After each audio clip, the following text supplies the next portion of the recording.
আসসালামু আলাইকুম ওয়া রাহমাতুল্লাহি ওয়া বারাকাতুহু। আসলে আইন উপদেষ্টা আসিফ নজরুল একটা কথা বলেছিলেন যে আমাদের আশেপাশে যেই রাষ্ট্রগুলো আছে তারা কেউই আমাদের বন্ধু রাষ্ট্র না, শুধুমাত্র বন্ধু সেজে তারা আমাদের ক্ষতি করার জন্যই বেশি আক্রমণাত্মক হয়ে থাকে।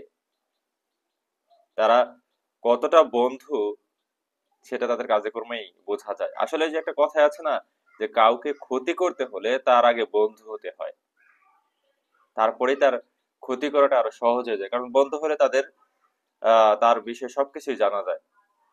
তো আমাদের আশেপাশের যে রাষ্ট্রগুলো আছে তাদেরকে যতই বন্ধু ভাবাপন্ন মনে হইতো, এখন তাদের আসল রূপ দেখা যাচ্ছে।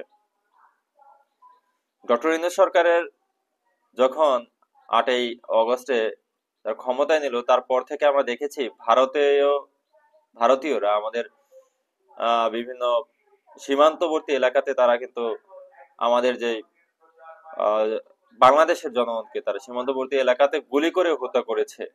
এমনকি শিশুরাও তাদের হাত থেকে রক্ষা পায়নি।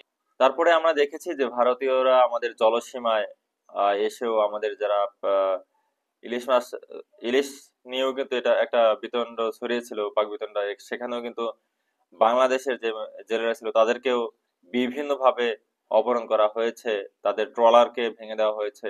আমরা দেখেছি ভারতীয়রা এই ধরনের কাজ করেছে। এবং এক পর্যায়ে দেখলাম যে মিয়ানমার, যাদেরকে কিনা আমাদের সাবেক প্রধানমন্ত্রী শেখ হাসিনা তাদের জনগণকে, প্রায় 15 লাখ জনগণকে জায়গা দিল, তারাও আমাদের উপরে আহ অত্যাচার নিপীড়ন শুরু করেছে। কিভাবে তারা জলসীমায় এসে আমরা দেখেছি।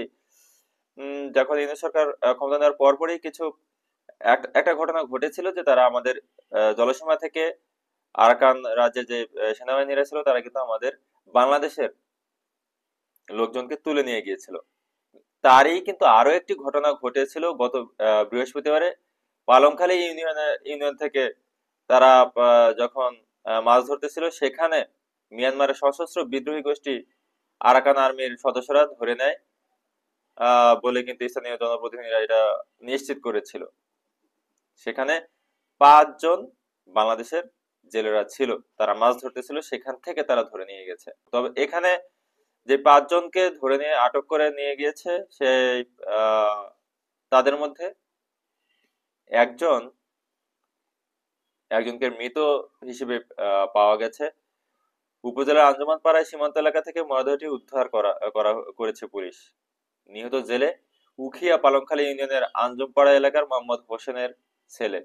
আর যে 4 জন আছেন, সেই 4 জন হলেন মোহাম্মদ ইউসুফ, তার বয়স 20 বছর, নূর মোহাম্মদের ছেলে লুৎফর রহমান, জিয়াউল হকের ছেলে সাইফুল ইসলাম ও মোহাম্মদ আবদুল্লাহর ছেলে ইউসুফ জালাল। সেখানে পালংখালী ইউনিয়ন পরিষদের চেয়ারম্যান গফুর চৌধুরী বলেন, আমার ইউনিয়নের রহমতের বিল এলাকায় মাছ ধরার সময় ওই 5 জেলেকে ধরে নিয়ে যায় আরাকান আর্মির সদস্যরা। এদের এদের মধ্যে একজন মরদেহ উদ্ধার করা হয়েছে, বাকি 4 জন এখনো নিখোঁজ। আমরা বিষয়টি প্রশাসনকে জানিয়েছি। বাংলাদেশের প্রশাসন কি করবে সে অপেক্ষায় এখন পালংখালী ইউনিয়নের সদস্যরা। মিয়ানমারের এই ধরনের যে কর্মকাণ্ড বাংলাদেশের ভিতরে ঢুকে গিয়ে তারা কেন নিয়ে যাচ্ছে বাংলাদেশের মানুষদেরকে, তার প্রশ্নের জবাব দিতে হবে অবশ্যই। ধন্যবাদ সবাইকে।